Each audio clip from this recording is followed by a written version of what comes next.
ॐ सहनाववतु सहनौ भुनक्तु सह वीर्यं करवावहै तेजस्विनावधीतमस्तु मा विद्विषावहै ॐ शान्ति शान्ति शान्तिः।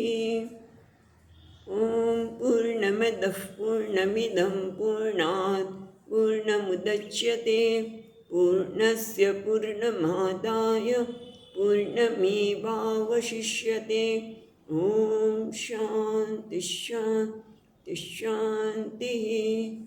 श्रुतिस्मृतिपुराणानाम् आलयं करुणालयं नमामि भगवत्पादम् शङ्करं लोकशङ्करं शङ्करं शङ्कराचार्यं केशवं बादरायणं सूत्रभाष्यकृतौ वन्दे भगवन्तौ पुनः पुनः।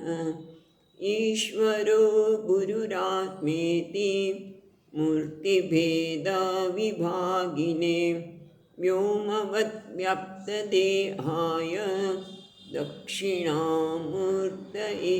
नमः।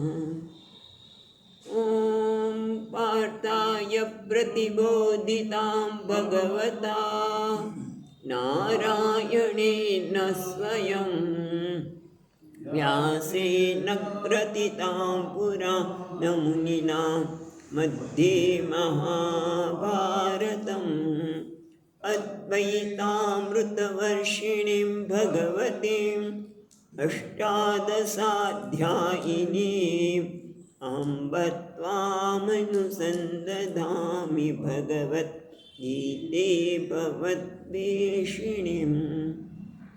यं ब्रह्मा वरुणेन्द्ररुद्रमरुतः स्तुन्वन्ति दिव्यैस्तवैः वेदैः साङ्गपदक्रमोपनिषदैः गायन्ति यं सामगाः।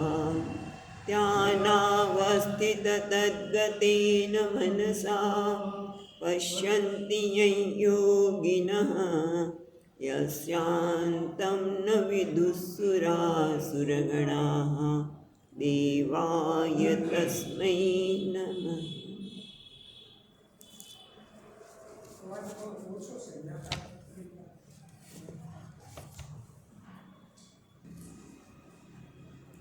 તો સાતમા અધ્યાયનો 16મા શ્લોકથી બોલીશું. ચાલો, 16મો શ્લોક. ચતુર્વિધા ભજન્તે મામ ચતુર્વિધા ભજન્તે મામ જના સુકૃતિર્જુન જના સુકૃતિર્જુન આર્તો જિજ્ઞાસુરર્થાર્થી આર્તો જિજ્ઞાસુરર્થાર્થી જ્ઞાની ચ ભરતર્ષભ જ્ઞાની ચ ભરતર્ષભ તેષાં જ્ઞાની નિત્યયુક્તઃ તેષાં જ્ઞાની નિત્યયુક્તઃ એકભક્તિર્વિશિષ્યતે एकभक्तिर्विशिष्यते प्रियो हि ज्ञानिनोत्यर्थं प्रियो हि ज्ञानिनोत्यर्थम् अहं स च मम प्रियः अहं स च मम प्रियः उदारा सर्व एवैते उदारः सर्व एवैते ज्ञानी त्वात्मैव मे मतम् ज्ञानी त्वात्मैव मे मतम् आस्थितः स हि युक्तात्मा आस्थितः स हि युक्तात्मा मामेवानुत्तमां गतिं मामेवानुत्तमां गतिम्।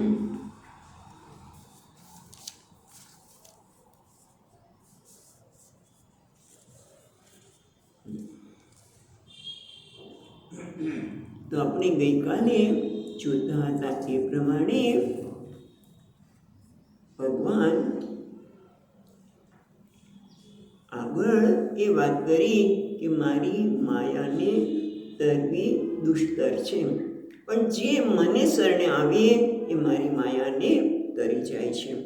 પણ માયાને શરણાગતિ કોણ કરે? જે સુકૃતિ ન હશે, જે પુણ્યશાળી છે એ. બાકી જે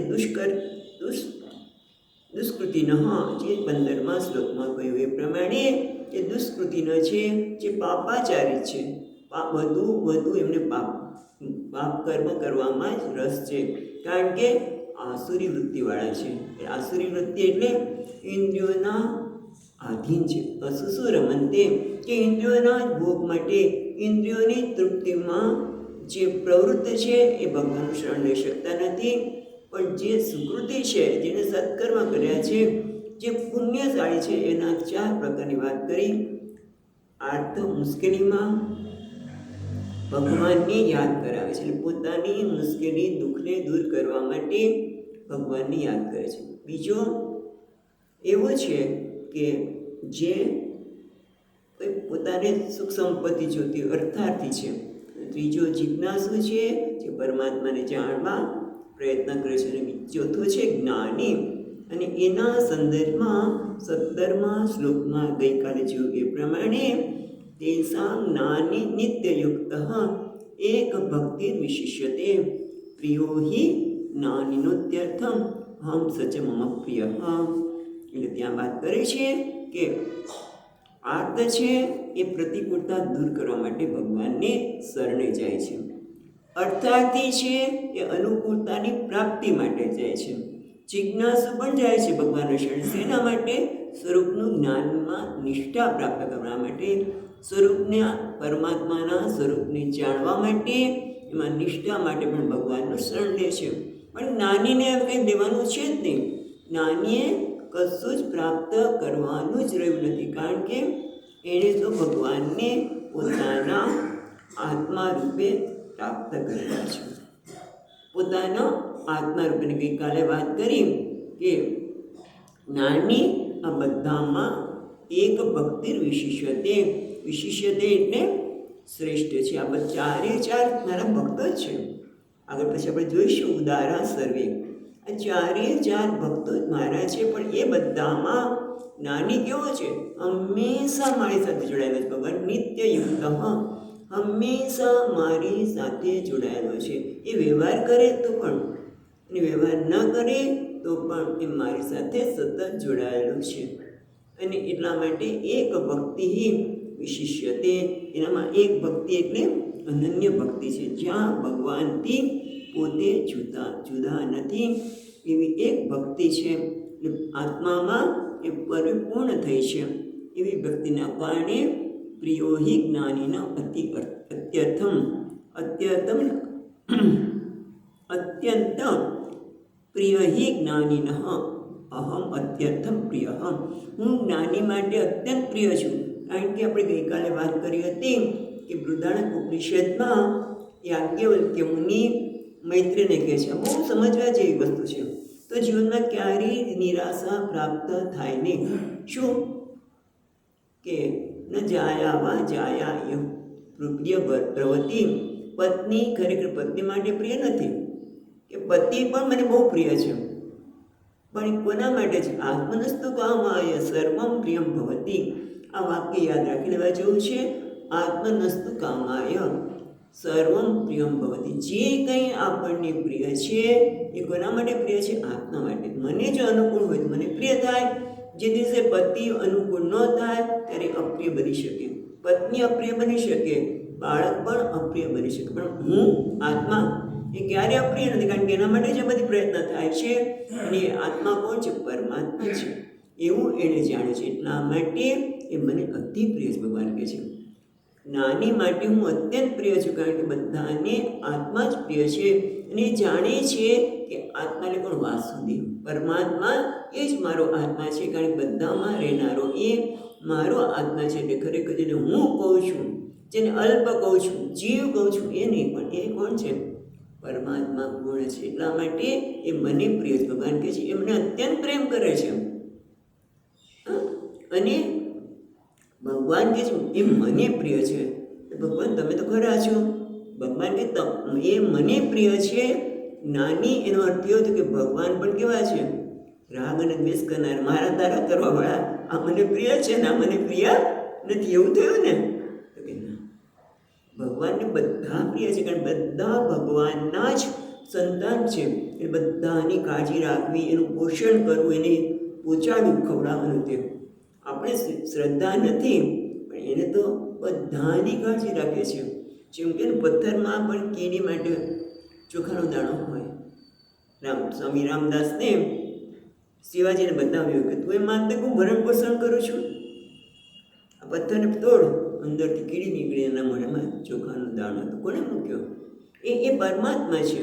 એટલે બધાને પરમાત્મા પ્રિય, પરમાત્મા માટે બધા પ્રિય છે, બધાના સંતાન છે. પણ આ વધારે પ્રિય એટલા માટે છે કારણ કે એનો આત્મા તરીકે જાણે છે, એનો આત્મા બની ગયો છે. માટે ભગવાનને પણ એ અતિ પ્રિય છે.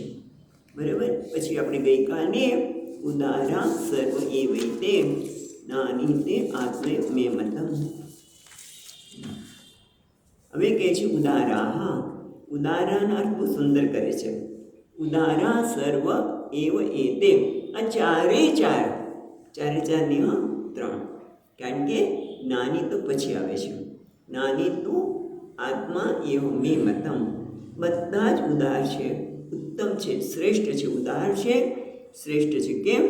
તો એના જુદા જુદા અર્થ થાય છે. એ ભગવાન ભક્તને પ્રેમ કરે કે ન કરે, પણ ભક્ત તો પહેલાં ભગવાનને શરણે જાય છે, ભગવાનના શરણે જાય છે, એટલે ઉદાર છે.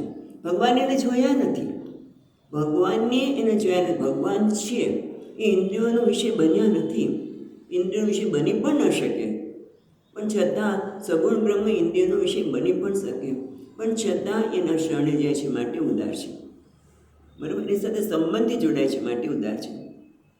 બીજું, એ ભગવાન દેવતાઓ જે છે એનો જે ભક્ત છે, સકામ ભક્તિ માટે યજ્ઞ કરે. હમણાં આવશે પછીના શ્લોકમાં જ કે સકામ ભક્ત યજ્ઞ કરે, દાન કરે, જે કંઈ કરે, અને એની ઈચ્છાની પૂર્તિ એ જે તે દેવતા કરે છે.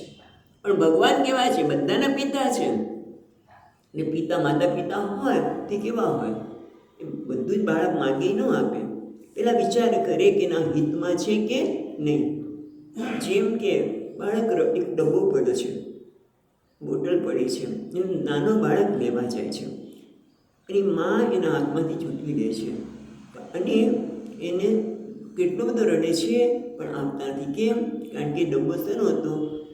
Pick 22 એવું કંઈ છે, મચ્છર મારવાની દવા. લગભગ એ દવા હતી. હવે તમે વિચાર કરો કે મચ્છર મારવાની દવા બાળક રડી રડીને અડધું થઈ જાય તો મા આપે?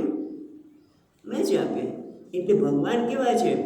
એનું હિત શેમાં રહેલું છે એ જ આપે. જેમ કે નારદજીએ તો કહ્યું કે ભગવાન મને તમારા જેવો રૂપ આપો, મારે કન્યાને પરણવું છે. પણ ભગવાન વિચાર કર્યો કે આ જો પરણશે ને તો એનું જીવનનું ધ્યેય તો બદલાઈ જશે. એને તો એના માટે ભજવા માટે નારાયણ નારાયણ કરીને ભજવા માટે લીધેલું જીવન છે, એટલે ભગવાને એને રૂપ આપ્યું નહીં. એટલે કહેવાનું તાત્પર્ય એ છે કે ભગવાન બાળકનું હિત જોઈને આપે કે ન આપે, પણ છતાં પેલો માણસ છે એ ભગવાનને ભૂલતો નથી, એટલા માટે ઉદાર છે. ખ્યાલ? ઉદાર એટલે એને ભગવાનને ભૂલતો નથી, માટે ઉદાર છે. પછી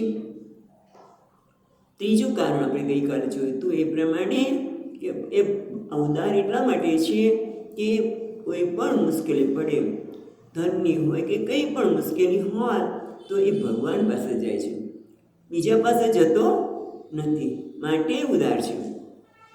મુશ્કેલીમાં એ ભગવાનને યાદ કરે છે. હવે એથી પણ આગળ તુલસીદાસજી મહારાજ વિનય પત્રિકામાં કંઈક લખે છે, સુંદર લખે છે.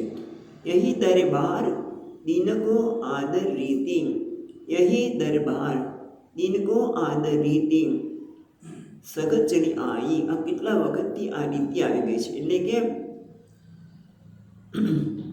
કેટલાક ભગવાનને પોતાની મુશ્કેલી દૂર કરવા માટે ભગવાનને ભજે છે, કેટલાક ભગવાનને પોતાને કંઈક વસ્તુ જોઈએ છે દુઃખને દૂર કરવા માટે, એટલે પ્રતિકૂળતા દૂર કરવા માટે અથવા સુખની પ્રાપ્તિ માટે, ધન વગેરે માટે, જિજ્ઞાસા માટે, બધા માટે ભગવાનના શરણે જાય છે. માગનાર કહેવાય ને, છતાંય ભગવાન એને ઉદાર કહે છે. જો બધા માગનાર છે ભગવાન પાસે, એટલે માગનારને તમે શ્રેષ્ઠ બતાવો ના, ભગવાન કે શ્રેષ્ઠ છે. એટલે ભગવાન તો એટલી પણ ઉદાર છે. એવું થયું ને કે એની ઉદારતાની કોઈ સીમા નથી. અને આવા ભગવાન બધા માટે ઉદાર છે. ભગવાન બધા માટે ઉદાર છે. પણ નાની તું આત્મા એવો મેં મતમ, પણ નાની એ મારો આત્મા છે, મારી દ્રષ્ટિ મારો આત્મા જ છે એવો મારો મત છે. મત એટલે અભિપ્રાય. તમારો અભિપ્રાય શું છે? તમે કોને મત આપશો? સામાન્ય વ્યવહારમાં આપણે તમે કોને મત આપશો? કઈ વ્યક્તિને મત આપશો? એટલે તમારો અભિપ્રાય શું છે એ જણાવો, કે સારો છે કે ખરાબ, એને મત આપ્યો એવું કહીએ આપણે, બરાબર, વ્યવહારમાં. પણ એ બદલાઈ જાય ક્યારેક. પણ ભગવાનનો મત એવો નથી. હા, ભગવાનનો મત આ સત્ય છે. ભલે મતમ કે, પણ મતમનો અર્થ મારો અભિપ્રાય કે મત છે એવું નથી, પણ એ મારું સત્ય છે. હું માનું છું કે એ મારો આત્મા છે. ક્યારેય ફરે નહીં એને મતમ કહે છે. આપણી દ્રષ્ટિએ જેને મત કહીએ છીએ એ નહીં. એટલે કે ભગવાન કહે છે મારો મત, મારો જ આત્મા છે. પછી બીજો સ્ત્રોત, એ આત્મા છે એટલે કેવું? જ્ઞાની ભગવાન કે જે મારો આત્મા છે, બરાબર. એટલે જ્ઞાનની દ્રષ્ટિએ જોઈએ તો આત્મા, જ્ઞાનની દ્રષ્ટિએ એટલે કે જે સર્વાત્મા છે, અદ્વૈત છે, પૂર્ણ શાંત સ્વરૂપ છે. પણ આત્માનો અર્થ એમ પણ થાય પરમ પ્રેમાસ્પદ છે. એટલે કે પ્રેમી અને પ્રેમમાં જરા પ્રેમની દ્રષ્ટિએ જોઈએ તો પ્રેમમાં પ્રેમી છે એ જેને પ્રેમ કરે છે બધું ન્યોછાવાર કરી દે છે, બધું એને અર્પણ કરી દે છે. એની વાત સુંદરકાંડમાં આવે છે, જો યાદ આવતી હોય તો. આવે છે રામજી સીતાજીને એટલે હનુમાનજી મારા સંદેશો સંભળાવે છે સીતાજીને, કે રામજી તો કહે છે તારે સીતા તારા વિયોગમાં તો આ બધું તેલ છે ને આમ બળતું હોય ને, વરસાદ આવતો હોય ને પણ મને બાહ્ય છે. અને એથી આગળ જે કહે છે એ બહુ મહત્વનું છે. શું કહે છે કે કોઈને કહીએ તો દુઃખ દૂર થાય, કોઈને કહીએ તો આપણું દુઃખ દૂર થાય, અંદર અંદર બળી જવાય. પણ મારી પાસે બીજું કોઈ છે જ નહીં, કારણ કે મારું મન તો તારી પાસે છે. મારું મન ને તારું મન જુદું જ નથી રહ્યું. હવે ખ્યાલ આવ્યો? એનું નામ આત્મા તું મેં મતમ. આત્મા એ પરમ પ્રેમાસ્પદ જે છે એને પ્રેમી બધું જ ન્યોછાવાર કરી દે છે. જેના માટે આપણે રામજી દેખાય બધું આપી દે છે, પોતાનું કોઈ અસ્તિત્વ નથી. બંને વ્યવહારમાં એ બંને જુદા લાગતા હોય, પણ છતાં એ પ્રેમના સ્તરે બંને કેવા બની ગયા છે? એક. એટલા માટે કહે છે કે મારું મન જ તને આપી દીધું છે. હા, તો હું કેવી રીતે બીજાને વાત કરી શકું? એટલે શરીરથી ભલે એ લોકો જુદા લાગતા હોય છતાં પણ પ્રેમ તત્વ બંનેમાં એક વિલસી રહ્યું છે. એ એક જ બની ગયા છે. જેમ જ્ઞાની માટે ઉપનિષદમાં આ દૃષ્ટાંત આવે છે, પ્રેમ પ્રશ્ન ઉપનિષદમાં જ આવે છે. પણ ત્યાં કહે છે નદી છે, નદીનું જળ એક છે. જ્યારે નદી સમુદ્રને મળે છે ત્યારે શું બની જાય છે? નદી પણ જુદી છે. ભલે સમુદ્રમાં ત્યારે એક થાય છે, પણ આમ તો એનું અસ્તિત્વ તો છે જ નદીનું. ગંગા સાગર, ગંગાજી છે જ, અને સાગર સમુદ્ર જુદા છે. બંને એક થઈ જાય છે. એટલે પ્રેમી અને પરમ પ્રેમાસ્પદ બંને એક થઈ જાય છે, અને બંને એકબીજા લૂંટાવે છે. પોતે બની જાય છે પ્રેમ. જે નદી છે એનું શું બની જાય? સાગર. અને સાગર નદીથી જુદા નથી બનતા. નદી પોતાના પ્રેમાસ્પદ માટે દોડે છે. આ કંઈક નક્કી નથી થતું, બંને અલગ લાગે છે, છતાં પેલી પ્રેમી છે પોતાના પ્રેમાસ્પદને ન્યોછાવાર કરી દે છે, ત્યારે જે પ્રેમાસ્પદ છે એ પણ પ્રેમી માટે દોડે છે. એટલે શું?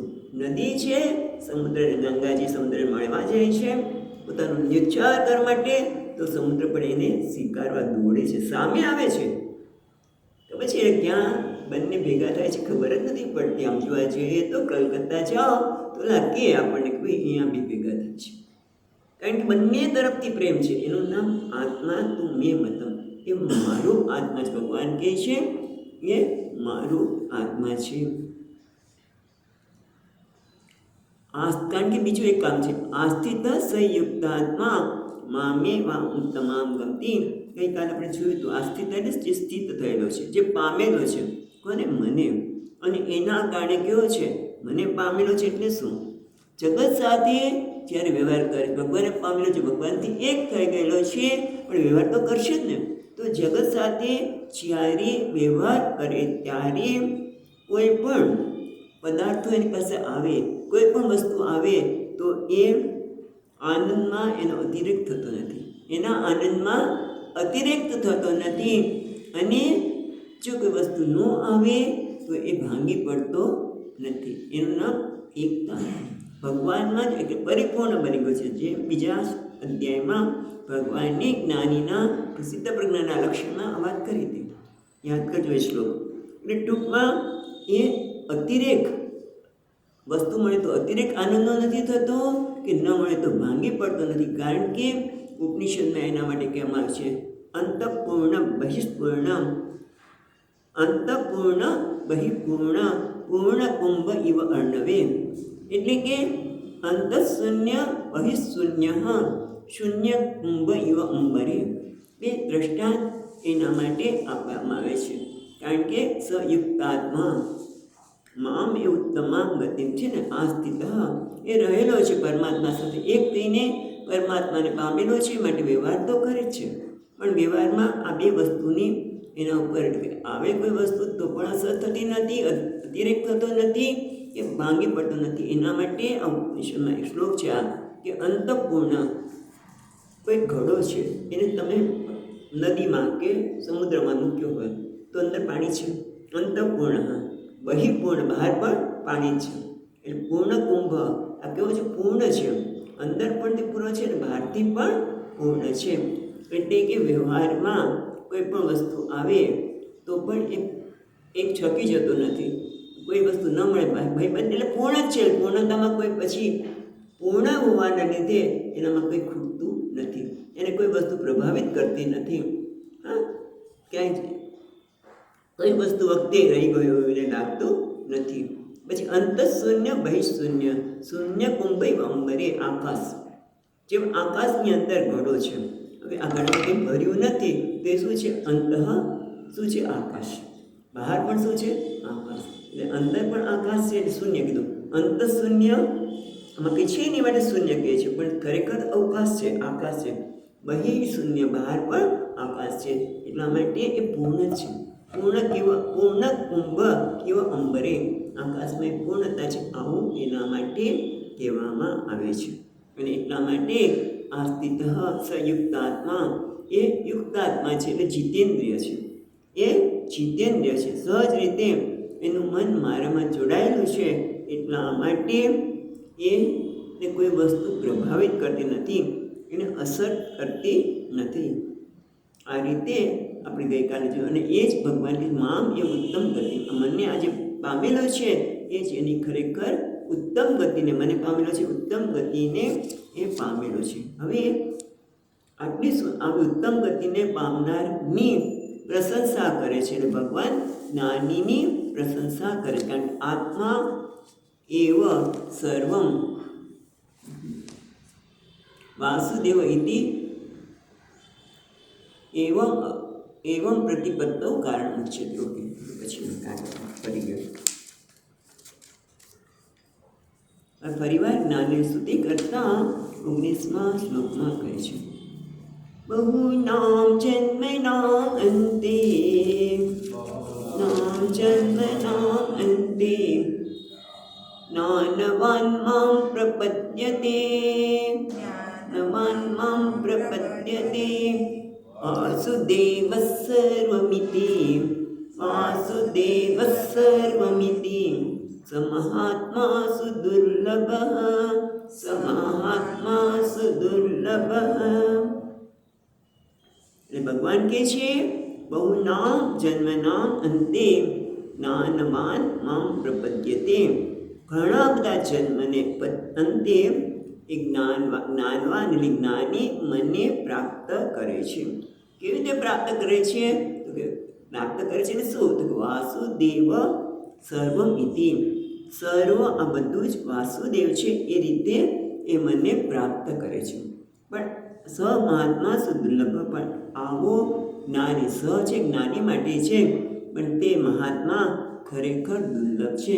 એટલે જેમ આ જ અધ્યાયના 3જા શ્લોકમાં શું કીધું? જો મનુષ્યાણામ સહસ્રેષુ કશ્ચિદ યતતિ સિદ્ધયે યતતામપી સિદ્ધાનામ કશ્ચિદ મામ વેત્તિ તત્વતઃ કશ્ચિદ મામ વેત્તિ તત્વતઃ. એને અહીંયા કહે છે સમહાત્મા સુદુર્લભ. એ ખરેખર દુર્લભ છે, એટલું સરળ નથી. હવે પહેલાં આપણે વિચાર કરીએ કે બહુનામ જન્મના અંતે, પહેલાં તો અનેક જન્મ પછી, પણ પહેલાં તો એક તો મનુષ્ય જન્મ પ્રાપ્ત થવો એ પણ દુર્લભ છે. કારણ કે બધી યોનિમાં પાપ અને પુણ્યનો ભોગવટો તો થાય છે. મનુષ્ય યોનિમાં પણ આપણે પાપ અને પુણ્યને ભોગવીએ છીએ, એમ બીજી યોનિમાં પણ છે. તો શું ફેર છે? તો એટલું જ કહે છે કે આહાર નિદ્રા મૈથુનમ ચ સમાન વેતમ પશુભી નરાણામ. પશુ અને મનુષ્યમાં બધામાં આહાર, બધાને આહાર જોઈએ છે. એનો આહારનો પ્રકાર જુદો હોઈ શકે, પણ આહાર તો જોઈએ છે. આહાર નિદ્રા ઊંઘ પણ જોઈએ, ગમે ત્યાં હોય, ભલે કાગ નિંદર હોય પેલા લોકોની, પણ સૂએ તો છે જ. મૈથુનમ આહાર નિદ્રા ભય મૈથુનમ. ભય પણ બહુ લાગે તમને, જોઈ ને કેટલાક જોઈ ને ભાગી છે કૂતરા, કારણ કે આ મને ભય. મનુષ્યથી પણ ભાગે અને બીજાથી પણ ભાગે, બધાથી ભય હોય. અને પછી સંતતિ પણ મનુષ્યને એક બીજી વસ્તુ આપી છે ભગવાને, બુદ્ધિ, વિવેક બુદ્ધિ આપી છે. એક તો એટલે માટે દુર્લભ છે, મનુષ્ય જન્મ દુર્લભ છે. અને એથી પણ આગળ શું કે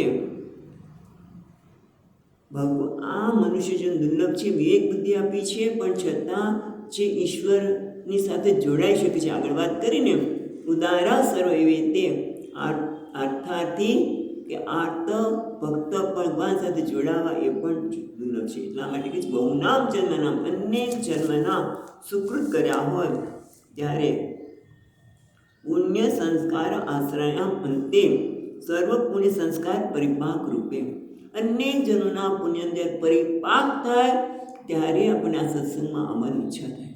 એ તો કેટલા બધા મુશ્કેલ આવે. અને ગૃહસ્થાશ્રમમાં હોય અને એમાં પછી બહેનો, એને તો મુશ્કેલી આવે, ભાઈઓ નહીં આવે, પણ બહેનોને તો બરાબર આ કામ છે, પેલું કામ છે, અને એ પહોંચી ન શકે, અને છતાંય આવું એ ખરેખર ભગવાનની કૃપા છે. ગમે તેમ કરીને પણ પહોંચી સત્સંગ કરો એ પણ દુર્લભ છે. એટલે આ તો પુણ્ય કર્મ કર્યા હોય ત્યારે, પણ અહીંયા તો શું કે બહુનામ જન્મના અંતે, અનેક જન્મનો જ્યારે આપણે પુણ્ય પરિપાક થયો હોય. ગઈકાલે જ વાત કરતા હતા કે એક પુણ્ય એવું છે, પુણ્યના 2 પ્રકાર છે. એક પુણ્ય આપણને ભૌતિક સંપત્તિઓ, સંતતિ, પછી સંપત્તિ, કીર્તિ વગેરે આપે, પણ એક બીજું આધ્યાત્મિક પુણ્ય છે કે જેને આત્માને જાણવાની ઈચ્છા થાય. એક બહુ પુણ્ય થાય, ત્યાં બહુ પુણ્ય ભેગા થયા હોય ત્યારે ભગવાનને જાણવાની ઈચ્છા થાય. ભલે કદાચ મુશ્કેલ પરિસ્થિતિમાં હોય અને આપણે ગયા હોય, પણ એ ખોટું નથી.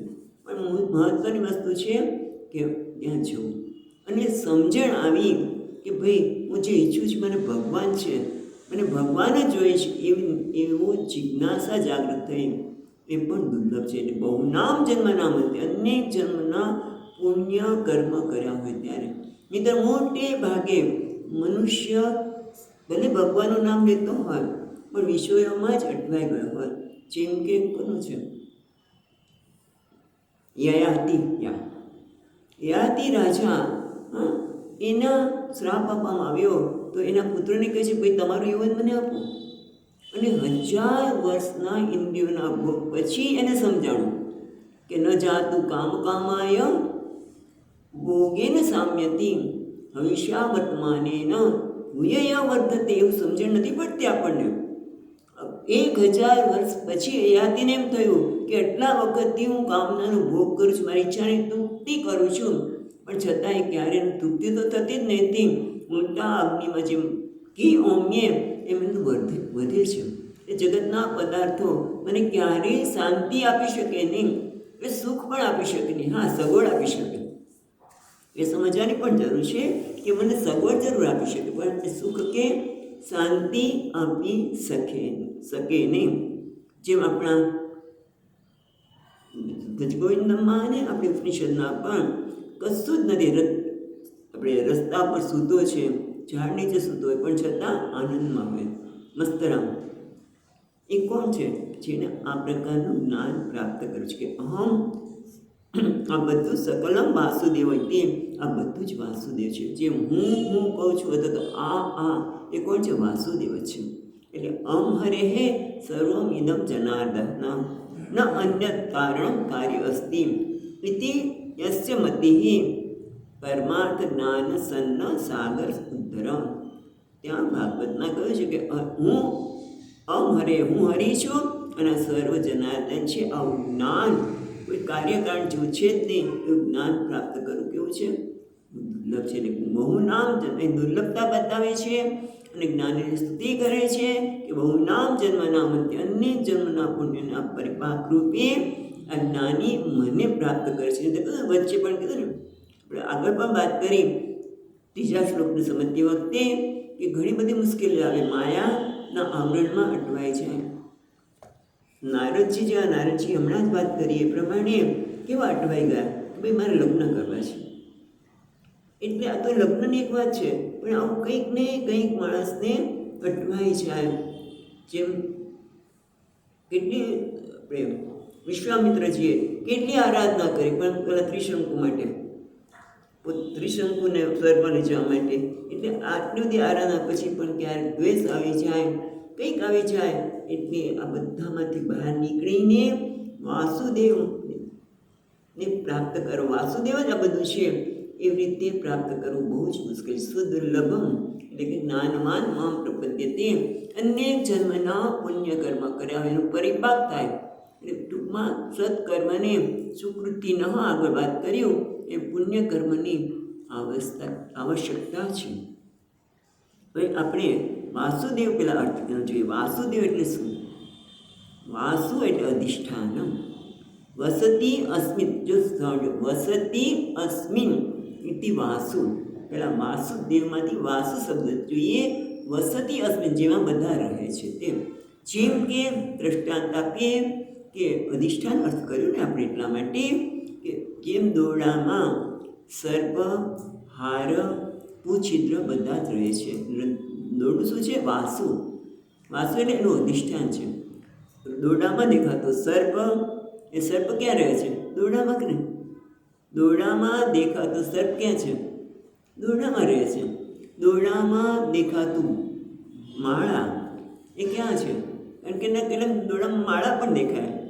કાલે ભગવાને માળા ધરાવી છે, માળા લેવાનું, બજારમાંથી હાર લેવાનું રહી ગયો, હાર દેખાય, અથવા તો ભૂછિત્ર પણ દેખાય. બધું ક્યાં છે? દોરડામાં. એ દોરડું શું છે? વાસુ. એ રીતે આ પ્રકૃતિ છે.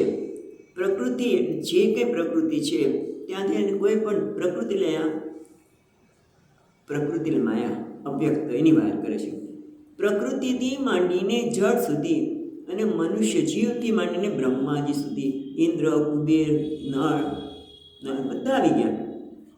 સૂર્ય, ચંદ્ર બધા, એટલે જીવથી માંડીને બ્રહ્માજી સુધી, પ્રકૃતિ માંડીથી જળ સુધી બધાનું જે અધિષ્ઠાન છે, અથવા તો બીજા રીતે કહીએ જેમાં હું અભિમાન કરે છે, અને અભિમાન જેના માટે કરે છે તે, અભિમાન કરે છે તે, અને અભિમાન જેના માટે કરે છે તે, અભિમાન કરતા અને અભિમાનનો વિષય, અથવા તો દ્રષ્ટા અને દ્રશ્ય આપણી ભાષામાં કહીએ તો જે દ્રષ્ટા અને દ્રશ્ય છે બધાને વાસુ એટલે બધાને જેવા બધાને અધિષ્ઠાન છે, બધાને હોવાપણું આપે છે તે.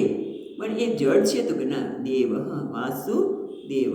દેવ એટલે જે દ્યોતનાત્મક છે, જે દિવ્યતી દેવ, જે પ્રકાશમાન છે, જે સ્વયં પ્રકાશ છે દેવ. વાસુદેવ કોણ છે? જે બધાનું અધિષ્ઠાન છે, સ્વયં પ્રકાશ છે, પોતાના હોવા માટે કોઈના પર આધાર રાખવો પડતો નથી. એટલે આ એક વાસુદેવનો અર્થ જોયો. હજી બીજો અર્થ જોઈએ. વસતી જે બધામાં રહેલા છે, વસતી અસ્તિ વાસુ, જે બધામાં રહેલો છે, બધાના દિલમાં, હૃદયમાં જે રહેલો છે એ વાસુદેવ. એથી પણ આગળ જો તમને ભાગવત હમણાં જ આપણે ભાગવતમાં આ શબ્દ જોયો હતો. એ પહેલાં ભાગવતનો બીજો વાસુદેવ અર્થ જોઈએ. વસુદેવસ્ય અપત્ન્યમ વાસુદેવ, વસુદેવના પુત્ર એ વાસુદેવ, એ પણ અર્થ થાય છે. પણ બીજો અર્થ હમણાં જ આપણે જોયો હતો, જો યાદ આવતો હોય તો સત્વ શુદ્ધિ વાસુદેવ શબ્દિતમ. અને પાછા 5મા સ્કંદમાં પણ આવશે કે વાસુદેવ સત્વ શુદ્ધિ, જે સત્વ શુદ્ધિ છે એ જ વાસુદેવ શબ્દથી કહેવામાં આવે છે. સત્વ શુદ્ધિ એટલે શું? જેનું અંતઃકરણ શુદ્ધ છે, જેમાં રજોગુણ તમોગુણનો કોઈ પ્રભાવ નથી. ખ્યાલ, પ્રભાવ નથી. રજોગુણ તો હોય જ, માણસની અંદર કંઈ કામ જ ન કરે.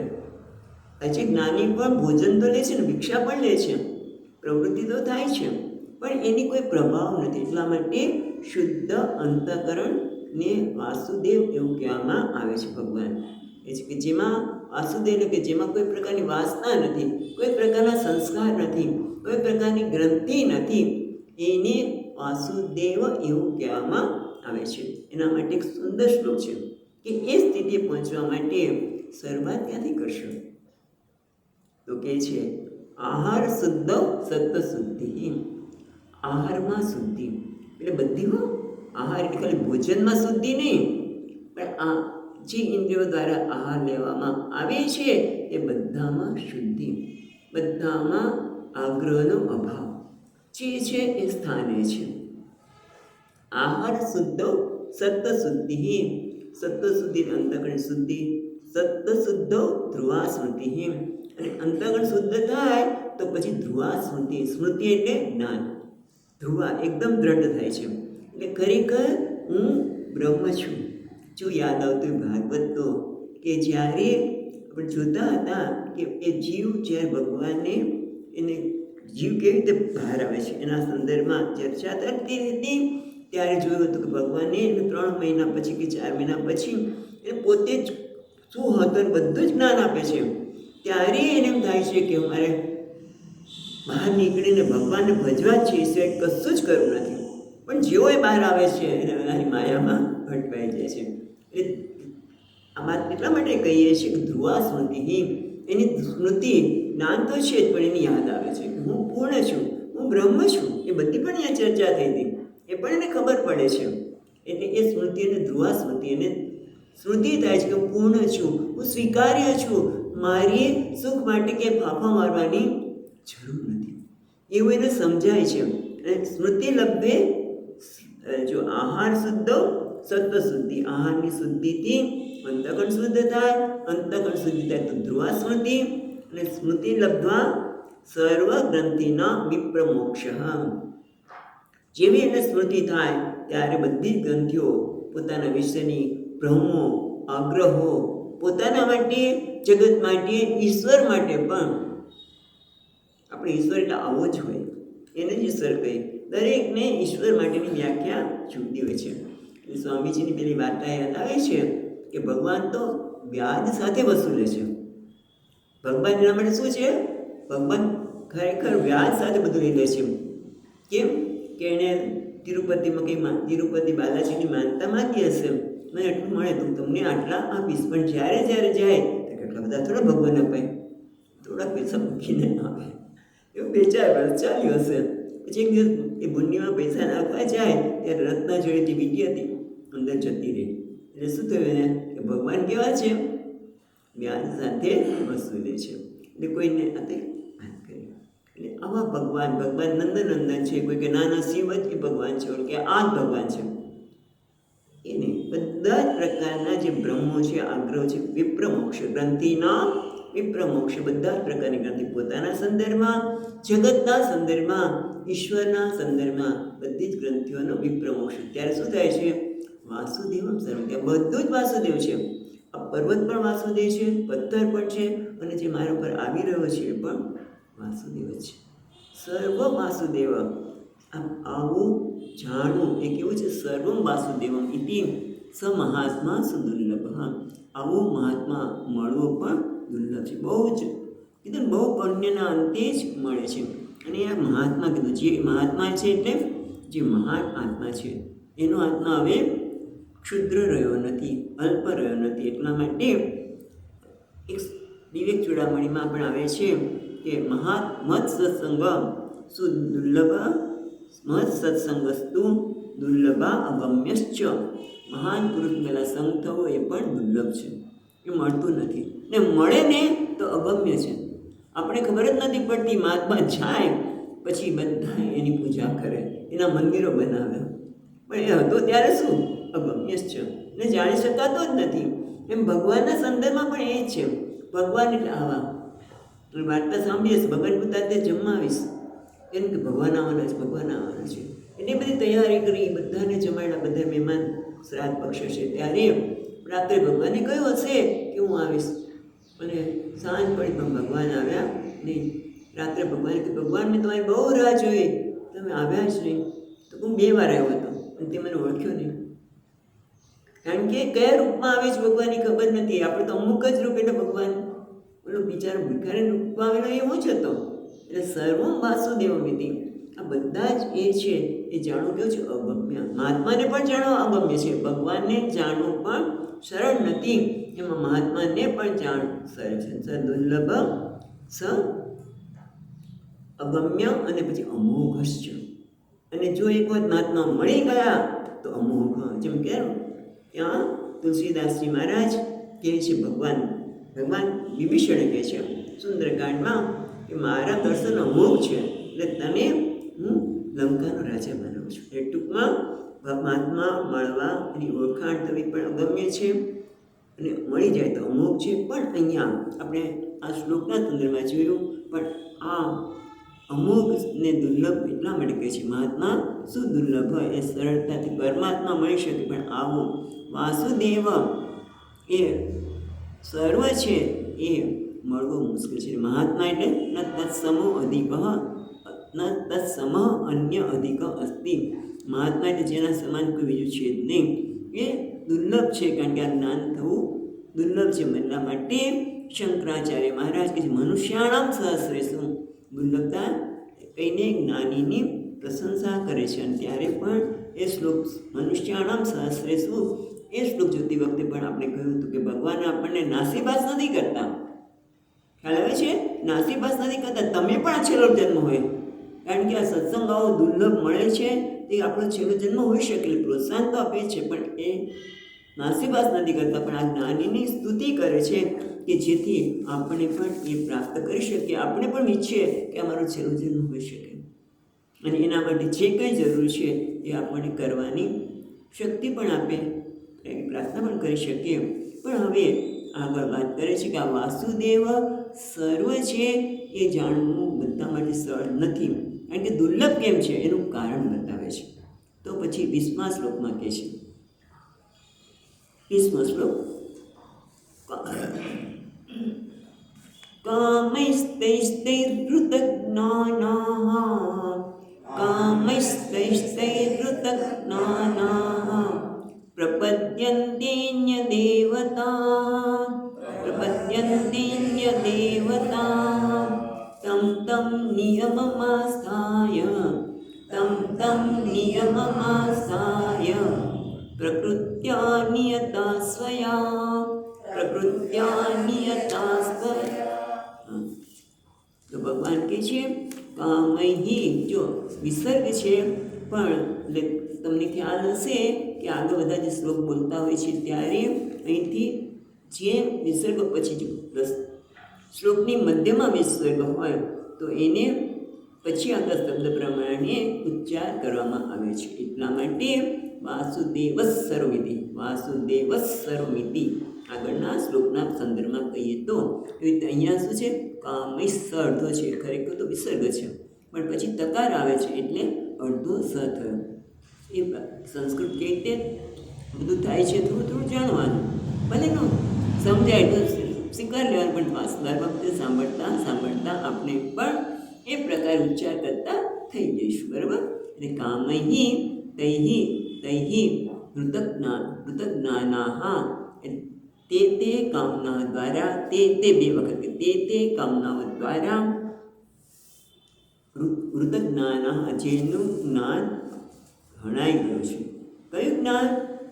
આત્મા અનાત્માનો વિવેક. વિવેક જ્ઞાન જેનું હણાઈ ગયું છે એટલે કહે છે કામનાઓ વડે તે કામના વડે પૃથક જ્ઞાનાહા હરાઈ ગયેલા જ્ઞાનવાળા, જેમનું વિવેક જ્ઞાન જતું રહ્યું છે. અને કારણે શું છે? પ્રપદ્યંતે અન્ય દેવતા, અન્ય દેવતાઓને એ શરણે જાય છે અને ભજે છે. એની પાસે પોતાની ઈચ્છા પ્રગટ કરે છે. અને પછી શું થાય છે? તમ નિયમ આસ્થાય, તમ તે દેવતાઓ નિયમ આસ્થાય, નિયમને આધારે આસ્થાય અનુસરીને, જે ભગવાન બધી જગ્યાએ એક નિયમ છે, એક નિયતિ છે, એ નિયતિમાં કોઈ ફેર પડે નહીં. પછી ભગવાન પોતે જન્મ લે ત્યારે પણ પોતાના પિતાને જે નિયમ લાગુ પડે છે. કર્મના જે પ્રકારની આરાધના છે એના પ્રમાણે નિયમને આધારે અનુસરીને તે તમ નિયમાસ્થાય પ્રકૃત્યા નિયતા સ્વયા, તે નિયમને અનુસરીને સ્વભાવથી પ્રેરાઈને, એટલે ટૂંકમાં બીજા દેવોને ભજે છે. એક જુદી જુદી કામના વડે એનું જ્ઞાન હણાઈ ગયું છે અને પોતાના સ્વભાવથી પ્રેરાઈને તમ નિયમ આસ્થાય પ્રકૃત્યા નિયતા સ્વયા, પોતાની પ્રકૃતિથી સ્વભાવથી પ્રેરાઈને તે નિયમને, કયા? ભગવાનને ભજવા માટે જે કંઈ નિયમો હોય એને અનુસરીને એ ભગવાનને, અન્ય દેવતાને ભજે છે. અને અન્ય દેવતા પણ નિયમને અનુસરણ આપશે, એ પછીના શ્લોકમાં આવશે. અન્ય દેવતા પણ આ નિયતિને નિયમને અનુસરીને ફળ આપે છે. પછી જોઈશું, પણ અહીંયા એ પછીના શ્લોકમાં આવશે. પણ અહીંયા ભગવાન એક જ વાત કરે છે, કામૈ તૈ, એને અહીંયા કહે છે પુત્ર પશુ સ્વર્ગાદિ વિષય પૃથક જ્ઞાનાહ અપૃથક વિવેક વિજ્ઞાનાહ. શંકરાચાર્ય મહારાજ કહે છે કે વિવિધ પ્રકારની કામના હોય. કોઈને ભાઈ પુત્રની કામના હોય, કોઈને સ્વર્ગમાં જવું હોય, કોઈને પશુઓ, કારણ પહેલાં વખત પશુધન હતું ને, પશુને ધન તરીકે માનવામાં આવતું. અત્યારે કદાચ ધનની વાત કરી શકાય. એના કારણે આ બધાનું એમના જીવનમાં આવી અનેક પ્રકારની ઈચ્છાઓ હોય છે. ઈચ્છાને પ્રાધાન્ય આપે છે. આ તો મને મળવું જ જોઈએ, આ તો મને મળવું જ જોઈએ. કાં તો પુત્રની પ્રાપ્તિ, કાં તો ધનની પ્રાપ્તિ, અથવા તો સ્વર્ગમાં જવું છે, કોઈ લોકમાં જવું છે. એટલે આ વિવિધ ઈચ્છાઓને પ્રાધાન્ય લઈને એ શું કરે છે? અન્ય દેવતાને ભજે છે. કેમ ભજે છે? પૃથક જ્ઞાન. આ જુદી જુદી પ્રકારની ઈચ્છાઓને કારણે એનું જ્ઞાન હણાઈ ગયું છે. કારણ કે પ્રાધાન્ય કોને આપે છે? ઈચ્છાઓને, ભગવાનને નહીં. ભગવાનને જાણવું નથી, એને તો ઈચ્છાની પૂર્તિ માટે બધા જ ભગવાનના શરણે જાય છે. પણ કયા ભગવાનના શરણ? અન્ય દેવતા. ભગવાન પાસે નહીં. જેમ ઓફિસમાં કામ કરાવવું હોય તો પહેલાં પટાવાળા એટલું કામ કરશે, પેપર લઈ જશે, એટલે પટ્ટાવાળાને ભજે, પછી બીજાને ભજે. એટલે જે પ્રકારની ઈચ્છા છે એ ઈચ્છાની પૂર્તિ માટે છે તે દેવતાને ભજે, વાંધો નથી. પણ એ દેવતા વાસુદેવ છે નથી જાણતા, એ તો એક દેવતા જ છે. અને એટલા માટે એ દેવતાઓને નિયમને આરાધના, એ દેવતાની આરાધના કરે છે, પણ વાસુદેવને આરાધના નથી કરતા. અને એટલે આ બધાનો આત્મા તો વાસુદેવ છે એ નથી જાણતા હોવાને લીધે, કારણ કે વિવેક જ્ઞાન નથી. વિવેક જ્ઞાન ન હોવાના લીધે એને જિજ્ઞાસા પણ જાગૃત નથી. એટલે કહે છે તે હૃદય જ્ઞાનાહ, એમનું વિવેક જ્ઞાન ઘણાઈ ગયો હોવાના લીધે વાસુદેવ સર્વમિતિ આગળ જે વાત કરી એ પણ એને જ્ઞાન થતું નથી. કારણ કે વિવેક જ્ઞાન હણાઈ ગયું છે. એને પૂર્વજન્મમાં જે કર્યું હોય એના આધારે એ ભગવાનને ભજવાની ઈચ્છા થાય. ભગવાનના એ કાર્ય, ભગવાન તો એક જ છે, પણ એ ખબર નથી. પણ એ જ્યારે વિઘ્નહર્તા બન્યા એટલે એની પૂજા કરી. પછી મને ધનની પ્રાપ્તિ કરવી જોઈએ છે તો બીજા ભગવાન કુબેર કે લક્ષ્મીજી, ખોટું નથી. પણ એ જ મર્યાદિત જાણીને પછી એને એના નિયમ પ્રમાણે જે યજ્ઞમાં, પછી શિવજીને તો તુલસીનો પાઈને એટલે ધોયાતું તો આમ થયું, બીની આમ, પછી અહીંયા મૂકવું જોઈએ, તમે દીવો આમ કર્યો, આ દીવો આમ ન થયો, બધા નિયમો હોય છે. એને કંઈ આપણે જોતું હોય તો નિયમને અનુસરવું પડે. એ બધા નિયમને અનુસરીને એ કાર્ય કરે છે અને એ પ્રમાણે દેવતા એને આપે પણ છે. પણ એમાં જ એ રચ્યા પછી છે. ટૂંકમાં ધર્મ અર્થ અને કામને જ પ્રાધાન્ય આપે છે. એ ક્યારે મુમુક્ષ બની જ શકતો નથી. કદાચ પુણ્યકર્મ બહુ બધા ભેગા થાય તો પાછું એ મુમુક્ષ બની શકે જિજ્ઞાસામાંથી. પણ એ બહુ વાર લાગે. કારણ કે તમે જુઓ કે અર્જુનને પણ શેની ઈચ્છા હતી? ધર્મ અને કામની જ ઈચ્છા હતી. ધર્મ આધારે એ પોતે રાજ્ય મેળવવા માગતો હતો અને એટલા માટે મારે લડવું નથી. પણ અચાનક જ તમે જો એ મોક્ષ બની ગયો. કંઈક પુણ્ય કર્મ ભૂમનામ જન્મના અંતે કંઈક પુણ્ય કર્મ પેદા થયા. એટલે શું કહે છે બીજા અધ્યાયમાં જુઓ, કાર્પણ્ય દોષો વહંત સ્વભાવ. બરાબર, બીજા અધ્યાયનો 7મો શ્લોક. પછી 8મો શ્લોક શું છે? જો ગીતાજી છે તમારી પાસે, ખોલો એટલે તમને ખબર પડે. નહીં પ્રપશ્યામી મમાપનુદ્યાત યચ્છોક મુચ્છોષણમિન્દ્રિયાણામ અવાપ્ય ભૂમા. પછી શું છે? ખોલ્યું છે કે નહીં એટલા માટે પૂછું છું. અવાપ્ય ભૂમના વસપત્નમ બુદ્ધમ રાજ્યમ સ્વરાણામ અપી ચાધિપત્યમ. એટલે કહે છે કે અર્જુનને અર્થ ધર્મ અને અર્થે કામમાં જ રચ્યો પચ્યો હતો, પણ કંઈક ભગવાનની કૃપા થાય છે એટલે આવો વિવેક જાગે છે. વિવેકદાન જ્ઞાન જે હણાઈ ગયું હતું એ જાગૃત થાય છે. ભગવાનના કદાચ સાનિધ્યથી પણ હોઈ શકે. શું કે નહીં પ્રપશ્યામી મમાપનુદ્યાત. એ ભગવાનનું જોતો નથી.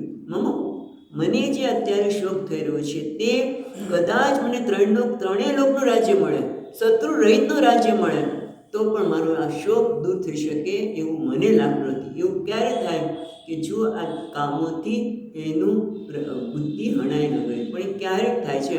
પણ મોટે ભાગે તો માણસ ભલે કંઈ પણ કરે તો શું કરે છે? બસ આની પ્રાપ્તિ. પણ કોઈને એવું નથી થતું કે આ વાસુદેવ મારાથી જુદા નથી, મારો આત્મા વાસુદેવનો આત્મા જુદો નથી, એવું થતુંય નથી. અને મોટે ભાગે આ વાત કરવામાં પણ ધર્મગ્રંથ ત્યાંથી સંપ્રદાયમાંથી પણ નથી થતી. બહુ દુર્લભ છે આ જ્ઞાન કે હું એ છું, પણ એ કયા દૃષ્ટિકોણથી કહેવામાં આવે છે એ પણ સમજવાની જરૂર છે. હું વાસુદેવ છું આ શરીરથી નહીં, હા, પણ એ સમજવાની જરૂર છે. અને એવું જ્ઞાન મળવું પણ આપણે વાત કરીએ આશ્ચર્ય વક્તા, આ જ્ઞાન મળવું પણ દુર્લભ છે. પણ અહીંયા તો એ વાત કરવામાં આવે છે કે આ જ્ઞાન બધાને કેમ નથી થતું? તો કારણ કે બધા કામ નથી, એમની બુદ્ધિ હણાઈ ગઈ છે અને એટલા માટે બીજા દેવતાને શરણે જાય છે એ કામનાની પૂર્તિ માટે.